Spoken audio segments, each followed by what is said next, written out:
This passage in Jeremiah is real depressing. God is speaking to the people of Israel, warning them over and over again about their looming demise.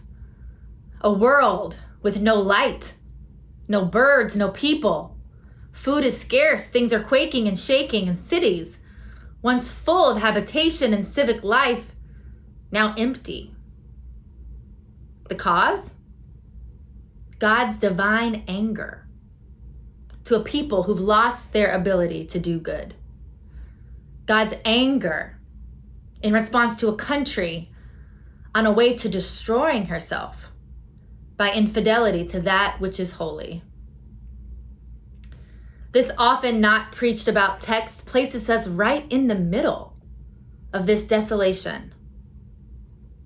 To hear and feel the weeping of creation being unmade, the weeping of the earth. Shh. Can you hear it? The destruction of the United States Postal Service, the corruption of power, the erosion of natural resources, the weeping of children, parents, and teachers at the onset of a COVID school year. A people who would rather fill the promises of Wall Street and white supremacy, Christian nationalism, and heteronormativity than to be faithful to that which is holy and just. Shh. Can you hear it? A global pandemic heightening an already weeping world? I can hear it. Biblical scholars, including Walter Brueggemann, offer suggestions as to why this super depressing passage made it into the Holy Book. It isn't some scare tactic or lame theological exercise to win devotion, but rather it's a rhetorical attempt to engage a numb, unaware community in an imaginative embrace of what is happening so that we might be catalysts for change. We talk a lot at Middle about how we understand love, not as a soft, wimpy emotion, but rather as bold, courageous, and a tough, intentional way of living and being. I think love looks like imagination. Imagination is often siloed to children and fantasy, so we're quick to infantilize it as fluff and fantasia. But imagination, the kind that this passage in Jeremiah harkens, is anything but whimsical. Imagination doesn't point to another world with lofty, unchecked dreams, but rather it's focused on the redemption of this world, this very world that you and I are living and breathing and moving in. The very world that God's people centuries ago were living and moving in. Facing this weeping world is hard. We need an active, imaginative embrace to face it. The realities of this moment make us numb. When we become numb, we're robbed of our potential to be fully human. But imagination has the power to move us towards human and societal transformation because it alters how we view ourselves and our place in the world. How do we continue to be people of imagination in the face of a widely weeping country? How do we continue to be people of imagination when our culture praises quick solutions, narrow formulas for success, beauty, and education, and provides binary options at best for the living of these days? Work full-time from home with children who now also need full-time instruction, Or send your children to school where neither they, nor teachers, nor building, nor administration are safe. Shut down the USPS or save democracy. Pay your rent or lose your home. Stay awake always in the front seat of your car after a long day or be killed by the police.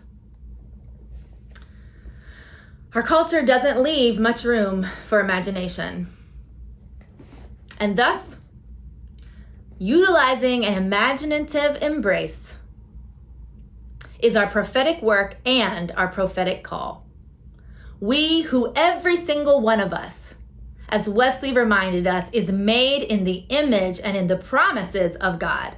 We are ordained by our very making to be people of imagination.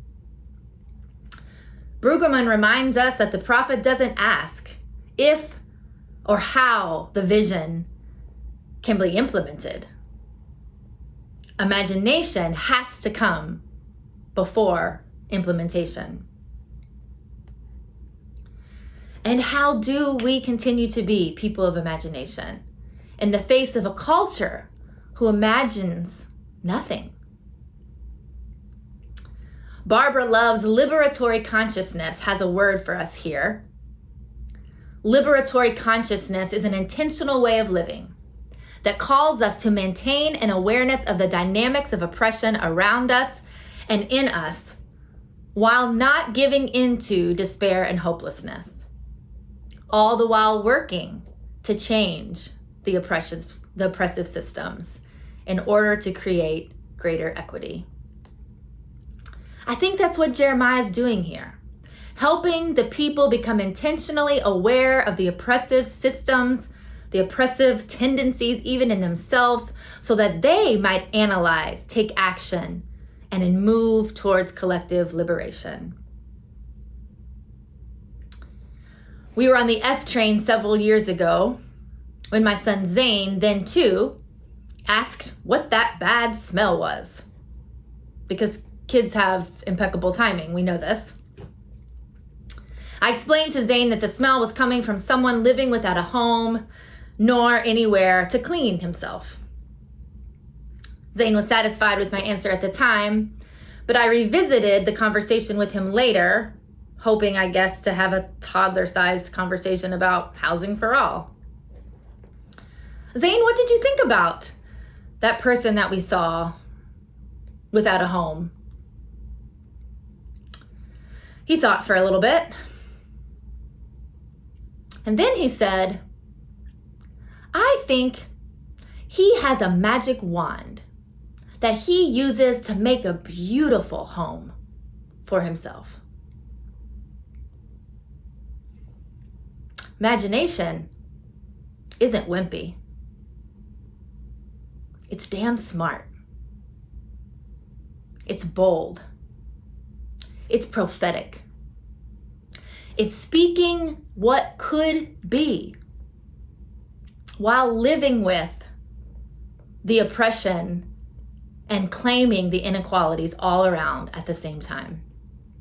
Imagination is rooted in the cross, close to our pain, close to our weeping, close to the stench of inequality, so that we may never be numb to that which is real and here. The stench makes the possibility that much more beautiful. Every single one of us, friends, are prophets of imagination, called to put forth a bold vision of God's kingdom on earth, called to envision a more liberated tomorrow. How do we do that? We get close enough to the stench, close enough to the weeping, close enough to the promises, close enough to the prophets all around us.